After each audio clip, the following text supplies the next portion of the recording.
A zombie virus spreads in a school, and chaos erupts. A group of students tries to escape with their friends. Z, one of the students, kills his first zombie to save everyone, and they all run away, but the zombies continue to chase after them. They manage to enter a room to take shelter. One of the girls, Janice, cleverly puts her phone on charge to call for help, while the others, tired and injured, try to hide from the zombies. Janice calls her professor and informs him about her current location. However, her voice begins to attract too many zombies nearby, so she is forced to cut the call short. Meanwhile, other students in the same building are also trying to hide. One of them, Kevin, suggests that they should take cover on the balcony, where they watch in horror as other students are attacked by zombies on the ground below. Kevin's friend soon notices Janice and their other friends on the opposite side of the building, also hiding on a balcony just like them. One of the students suggests that they should all move to the library, as they can't stay on the balcony forever. They begin to move ahead, but since zombies are scattered everywhere blocking their path, one of them suggests using his Bluetooth speaker to distract the zombies so they can move forward safely. The girls are terrified as it's too risky, but Z insists that they have no other choice. Even so, everyone is too scared to take on the task, so a girl named Cha-sang steps forward, ready to take the risk and do the job. Meanwhile, the other group continues hiding in the dark from the zombies. They notice that the zombies only gather near the light, while the dark corners remain empty. Gathering their courage, they decide to move ahead in small group. Cha-sang, on the other hand, moves ahead holding on to the speaker. She arrives at an open area to set the speaker, but when she notices a zombie, she becomes frightened. Still, she gathers her courage, turns the speaker on, and quickly returns back to her friends. They play the audio, and all the zombies suddenly rush toward the sound of the speaker. Even the ones lurking near Janice's group begin to chase after the faint sound, giving the group a chance to move. As they try to reach the library, a zombie stuck on a tree falls down and starts chasing an injured girl and her boyfriend. They try to run, but the zombie catches up and bites the girl. Their screams attract many more zombies toward them, and the boy, Jimmy, is forced to leave his girlfriend behind to save himself. Although they manage to reach the safe zone, none of their mobile phones have any signal anymore, as the government has shut down all cell phone services in the country. Just as everyone begins to lose hope of ever getting out of this place alive, a boy walks in carrying a radio device that still works. Through the radio broadcast, they learn that the government will be shutting down all electrical and water supplies that night, and helicopters will be sent in the morning to rescue any remaining survivors. Z suggests that they should head to the rooftops so the helicopters can land there and rescue them. However, Janice insists that they should first inform all the survivors in the building about the rescue plan. Her boyfriend Z becomes angry at her decision, and when Tommy agrees with Janice, Z starts arguing and fighting with him. Meanwhile, Janice quickly runs to the broadcasting room and announces through the loudspeakers about the rescue operation, as well as their hideout base at the library, unaware of the danger her message might attract. Z grows worried that other survivors might unknowingly bring infected people to them and put everyone in danger, but Janice refuses to listen. With nothing else to do, they decide to wait until morning. During this time, one of them makes a sketch, pointing out how almost all the zombies have a strange bump on their upper back. One of the girls becomes anxious about her sick father, who is still out there somewhere. She wants to leave and find him, but the others warn her that stepping outside the school in this situation would be pure suicide. Tommy gently tries to comfort her, promising that he'll help her search for her father once the morning comes. Watching him, Janice slowly begins to admire Tommy for his kindness and the way he treats others. The next morning, Z convinces everyone to gather weapons and head to the rooftop instead of waiting for more survivors. Everyone starts searching for tools and anything they can use to defend themselves. However, before they can prepare properly, a horde of zombies suddenly approaches and begins attacking them one by one. In the chaos, one of the students gets bitten by a zombie. Terrified, another girl panics and runs away. The others grab her and rush with her toward the stairs. Janice and a few others manage to reach the rooftop safely, but many of their friends are still trapped downstairs, desperately trying to escape as some are chased by their own infected companions. Meanwhile, Jimmy is still frozen in shock, unable to move away from his girlfriend who has now turned into a zombie. At the rooftop, the others wait anxiously for the helicopters to arrive. Suddenly, a massive horde of zombies charges up the stairs. The helicopters begin firing at them, forcing the group to flee. On their way down, they meet Jimmy, Tommy, and Z. As they move ahead together, they come across one of their friends, now turned into a zombie. None of them want to harm her, but to the others, she's just another threat. Reluctantly, they kill her and move on, eventually finding temporary shelter and some food to survive.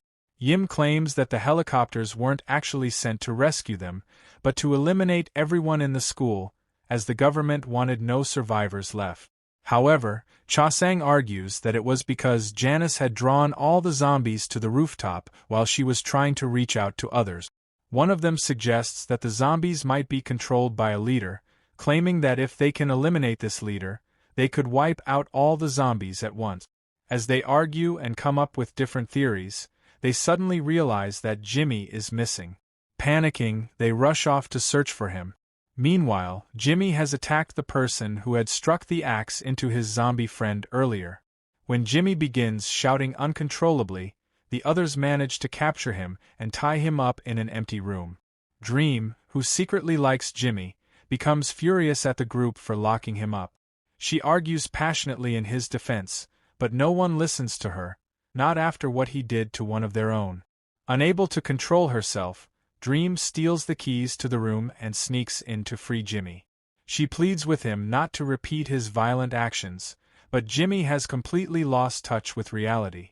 He insists that the zombies aren't monsters but transformed humans, and now, he wants to become one of them. When Dream resists, Jimmy turns violent and tries to kill her as well. After attacking her, he walks out of the room alone and soon discovers that the person he had struck with the axe earlier is slowly turning into a zombie. Meanwhile, Kevin brings his friend, a medical student, to help him save his friend Lily, who had become a zombie and died by drowning in the water. The medical student examines Lily's body and is shocked to find that her wounds are slowly healing on their own, indicating that she is reviving herself from the dead. Meanwhile, Z and the other boys keep watch from the first floor, observing a group of zombies in hopes of identifying their leader. At the same time, Janice and the others hear a strange noise. They rush to check and find their injured teammate, Gus, lying on the ground. To their horror, he is still moving despite having an axe lodged in his head. Gus's brother Nate, enraged at Jimmy for everything that has happened, storms off to kill him, while Jimmy, completely consumed by madness, begins calling the zombies toward himself. When Nate finds Jimmy, he immediately fires his gun at him, and the gunshots alert nearby zombies. Tommy and Jean quickly drag Jimmy back to safety along with Ek, but during the chaos, Ek is bitten by a zombie. Realizing he doesn't have much time left, and blaming Jimmy for everything, Ek hands Tommy his bag, then shoots Jimmy before turning the gun on himself. Tommy, furious after Ek's death, lashes out and boldly accuses Janice and her professor of being responsible for everything that's happening. Janice is shocked and confused at first, but then, a memory flashes back. She remembers that her professor had been conducting deep research on immortal jellyfish, creatures capable of regenerating their cells and living forever. Alarmed, she rushes to the lab and discovers a large fish tank filled with infected jellyfish, confirming Tommy's suspicions. At the same time, Kevin's friend Lily miraculously wakes up from the dead. One of the smarter students, Knight, suggests feeding her a handful of mushrooms to test their effect. Everyone follows his lead, and the mushrooms put Lily under intense hallucinations, preventing her from becoming aggressive. Meanwhile, Z and the others discover that it was Dream who had freed the deranged Jimmy, unintentionally causing the chaos that followed. However, they no longer have the time or energy to fight among themselves. Instead, they sit together and begin studying the zombies' behavior. Reviewing a video recording, they make a chilling discovery. All the zombies are following a woman's commands and even offering her food, suggesting that she is their leader. The woman is soon revealed to be a janitor who had worked for the science professor. The group eventually pieces everything together and realizes that this sweeper woman was the first person to be infected, which is why she has control over all the other zombies, making her their leader. Meanwhile, Janice and Tommy search through the professor's cabin. While looking around, Tommy finds an old photograph of Janice's mother and a birthday note addressed to her younger brother. Janice is left confused, unable to understand why the professor had these personal belongings. At the same time, the professor, who has completely lost hope of finding a cure for Janice's ill mother, decides to take his own life. Just as he prepares to do so, a strange noise from outside his lab suddenly stops him. Meanwhile, Janice and Tommy, now aware of the professor's dark experiments, try to escape from the lab with the evidence of his research. After a tense chase, they manage to get out safely. Elsewhere, Z and the others decide that the only way to end this nightmare is to kill the sweeper lady, the zombie leader. However, Dream argues that they should capture her alive instead, believing that doing so might allow them to control the other zombies and ensure their survival. After some debate, everyone reluctantly agrees and begins planning to make their move the next morning. Meanwhile, Lily begins singing loudly, attracting nearby zombies toward them. The others try to silence her, but it's already too late. Groans and footsteps begin echoing from the distance. At the same time, Janice watches a video left behind by her professor. In his recorded confession, he reveals his story from the very beginning. He explains how he once fell deeply in love with his coworker, Janice's mother. Their secret relationship was discovered, and her jealous colleagues framed her for an illegal experiment, leading to her dismissal from the research institute. Shamed and desperate, Janice's mother fled the country. When she returned years later, she had a second child, the professor's son. Forced to live quietly, she worked multiple small jobs to support her family and pay for her children's education while hiding her past. One day, she was approached by a wealthy man who coerced her into working for him. He demanded that she create a serum capable of preserving his cells after death, a formula that would allow his lineage to appear immortal. His plan was to make people believe that his bloodline was superior to ordinary humans, so that future generations would worship his family like gods. The rich man's son, however, was a corrupt and perverted drug addict. He developed an obsession with a female doctor who worked alongside Janice's mother at the hospital. One night, under the influence of drugs, he and his friends barged into the hospital lab while she was testing the imperfect serum. When he tried to assault her, the terrified doctor defended herself by injecting him with the experimental serum. Enraged by the attack, the rich man's son lost control and brutally killed the innocent doctor in front of everyone. Janice's mother witnessed the entire incident, but the wealthy old man silenced her with threats. Desperate to save his son from the side effects of the imperfect anti-aging serum, he ordered Janice's mother to create an antidote immediately, before it was too late. But the situation worsened when she was forced to inject herself with the same unstable serum and continue the research in secret, hoping to find a cure. She later met the professor and confided everything in him: the details about the imperfect serum, the murder in the hospital, and the old man's sinister motives. She asked the professor to carry on her research if anything were to happen to her. The professor reluctantly continued her work and added infected immortal jellyfish cells to the serum, attempting to perfect it. But the experiment backfired terribly, mutating the formula into something uncontrollable. In his video confession, he reveals that only uninfected immortal jellyfish cells can cure this new disease. Meanwhile, the other group of students prepares to ambush the zombie leader and capture her alive. But at the last moment, Nate loses his nerve and locks them inside the first floor, abandoning the plan. Everyone panics, but Nam insists they must stick to the mission. Z takes charge and decides to lead the way, while Dream advises everyone to stay alert and retreat if anything goes wrong. At the same time, Kevin and the others work on creating an organic weapon. They extract poison from toxic beans and fill it into fire extinguishers to use against the zombies. Knight warns everyone to handle the mixture carefully, as even a small mistake could be fatal. However, they soon realize that Lily has been unusually quiet for a long time. Concerned, they debate what to do with her. Kevin, refusing to abandon her, decides to stay behind and look after Lily, no matter what happens. Then we go into a flashback, where we see the sweeper lady along with other people who have been injected with the immortality serum. They start feeling abnormal and a bump grows on their upper back. They suddenly collapse due to exhaustion. As people gather around the collapsed victims, they notice something odd. As soon as the victims open their eyes turned blue, they feel the hunger and start attacking everyone, causing chaos everywhere. Back in the present, Kevin feels sad as he scrolls through the pictures of him and Lily together. He wants to be with her and take care of her. Suddenly a strange sound distracts them. Worried, Kevin and his human friends hide in order to protect themselves. The gardener-turned-zombie appears, easily opening the door as his daily routine, and finds Lily sitting in a chair. He smells her and screams out loud, calling other zombies who seems to follow him. Then he unties Lily. They both greet each other as if they are a family. Although Lily knows Kevin and his friend hiding in the same room, but she doesn't reveal their location and moves along with the gardener zombie. Both Kevin and his friend are baffled to realize that Lily had helped them just now despite being a zombie. As they think of escaping, another zombie spots them. Meanwhile, Nam is waiting for the zombie leader to appear. As the zombie leader arrives, Nam sends signals to alert all of his team members to prepare themselves to attack.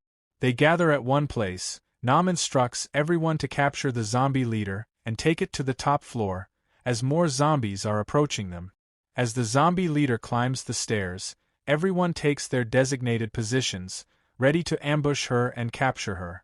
Dream uses a broken mirror to watch the zombie leader and alerts everyone to prepare themselves. However, their carefully planned ambush falls apart when the zombie leader unexpectedly spots Tommy and Janice, who had no idea about Dream's plan to capture her. As the zombie leader looks at them, Janice hesitantly calls out her name. The moment the name leaves her lips, the zombie leader freezes. A memory flashes across her pale, distorted face when she was a human. For the first time, she hesitates, as if remembering who Janice is. The others, hiding nearby, become tense and anxious upon hearing Janice's voice. Nunu, Janice's younger brother, quickly tries to divert the zombie leader's attention by calling out to her, luring her away from his sister. Unaware of his intent, the zombie leader rushes toward him. That's when the rest of the group suddenly jumps out of hiding and launches their attack. They manage to trap the zombie leader inside a room, but she thrashes violently, overpowering several of them.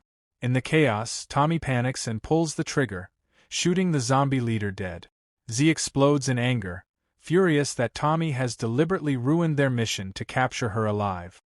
He is angry that their only lead to possibly controlling the zombies is now dead. Later, when Dream learns about Jimmy's death, she becomes sad, mourning the boy she had once cared for. At the same time, Janice begins piecing things together. From what she's observed and what the professor revealed, she realizes that the zombies treated the sweeper lady not as a leader of domination, but as a mother. She was the first infected, the source of their creation, and in their twisted instincts, the rest of the zombies saw her as the one who gave them life. When the group discovers a vial of serum with Janice, the same one she had found earlier in the professor's lab, suspicion immediately falls on her.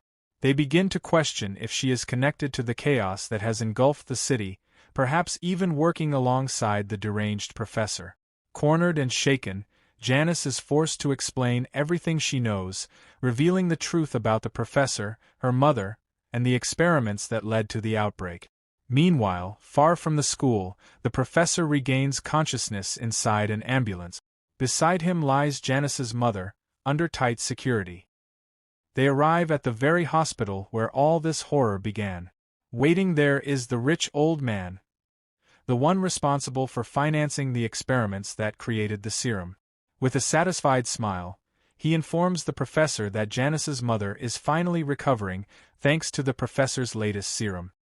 But before the old man can celebrate further, the professor's anger boils over.